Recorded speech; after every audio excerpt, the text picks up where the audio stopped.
Take 20? We're going to keep saying that because I like it.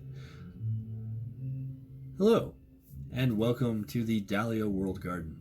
I am your host, Timothy Dahlia. Today, I'm going to talk about one of my favorite game and world settings, Mage the Ascension. A long time ago, I started playing Mage with my friend Matho. Met him while I was showing him and other students the wonders of the Atlanta public transportation system. Wanted the other students in my school to kind of get around, and I volunteered to help. While giving this tour, I was wearing a t-shirt for a role-playing game company that I was an illustrator for at the time. And of course that opened up conversation about what's that, and what's going on. And it turns out Matt was a storyteller. He offered to run a Vampire the Masquerade game for us, and it went really well. Soon thereafter, I was consuming all the content that I could for World of Darkness, just being the obsessive type that I am. And I soon learned about the different factions in the World of Darkness, the different monster types, the werewolves, the changelings, the wraiths, and obviously the mages. Matt was a practicing pagan, and so he had an esoteric knowledge. And when he ran his mage game, he really dug into it. He knew a lot of the references. He felt very comfortable running that. It was almost like it was his own reality. And he brought that reality to us. And while we didn't play many mage games back then, we had other games that we were playing, specifically a game that he was developing. It stuck with me, and I kind of closeted and became a big Mage fan, and I picked up every book I could find, but never really had much opportunity to play. Eventually, Matt and I ended up on opposite coasts of America, and I got a different friend group, and we were still working together on a few things, but I still had that idea in the back of my head that Mage was a game that I really wanted to play more of.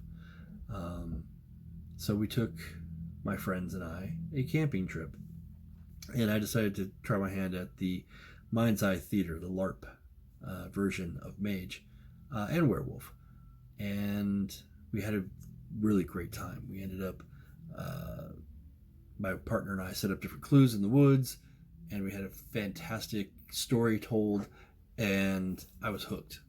I really, at that point, was invested in these mages and werewolves. And I've been kind of chasing that ever since. And every couple years or couple months or wherever, the game comes back up.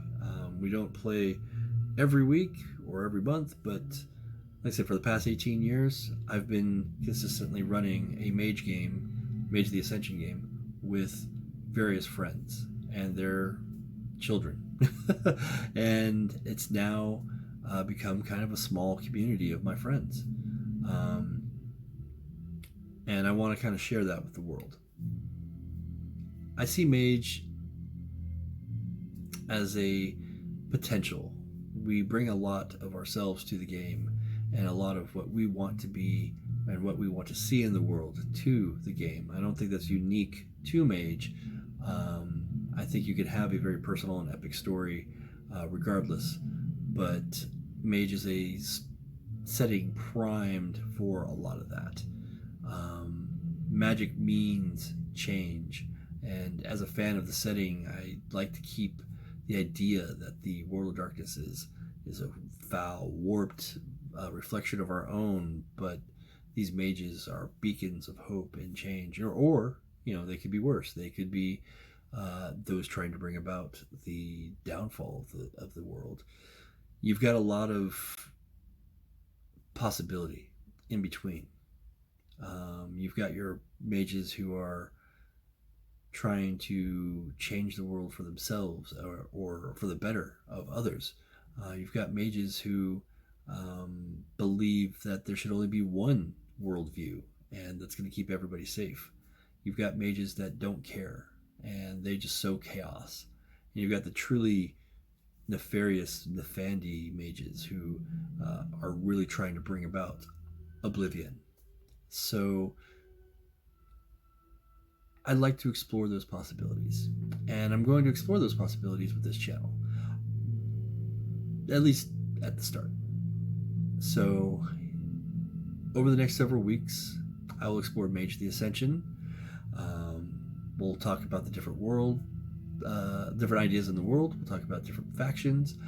We'll talk about the mechanics of the game. And then soon, we're going to start the Dahlia World Garden's first actual play live stream, Seattle at Dawn. It has been a long time coming. I am very excited to continue this journey. And until next time, have a magical week.